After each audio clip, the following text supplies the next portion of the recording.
Every fiber of William's being fought his presence in the room. His wandering feet itched to feel the soft, uneven terrain of a narrow game trail. His body craved fresh, untainted air and endless expanses of land, free of the confines of human society. Instead, his moccasin-covered foot bounced nervously on a hard wooden floor as he willed himself to remain seated among the sweaty, unwashed men as they imbibed spirits. From his place in the corner of the tavern, he watched the room from under the brim of the leather hat that never left his head. Just as on the trail, his hazel eyes were ever scanning for danger.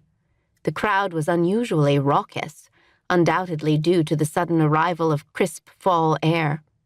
The muscle across the top of William's shoulders rippled, and the hair on the back of his neck stood up, as if his body sensed something was amiss.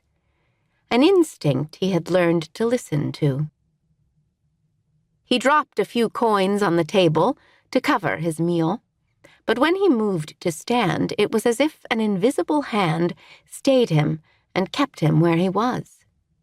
William's attention slid to the burly, red-headed Scot, 2 tables away, who grew louder with every drop that passed his lips. "Lucinda's birthday is of a morrow," he lamented miserably. "The little lass 'twill be a woman." The stranger banged a fist on the table then, and stood, his countenance suddenly resolute. "And I need one of ye men to take her off me hands." William's gaze cut to the man's red face, then to the crowd of unscrupulous men that cheered in response to the declaration. Their eyes gleamed hungrily as they hung on the Scot's every word.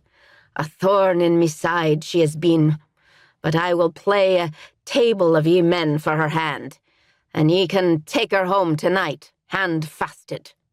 He thrust his pewter mug in the air, and though the amber liquid sloshed over the rim and doused his hand, he did not seem to take notice. Hidden in the shadows, William's eyes widened a fraction as he considered the implications of the man's words.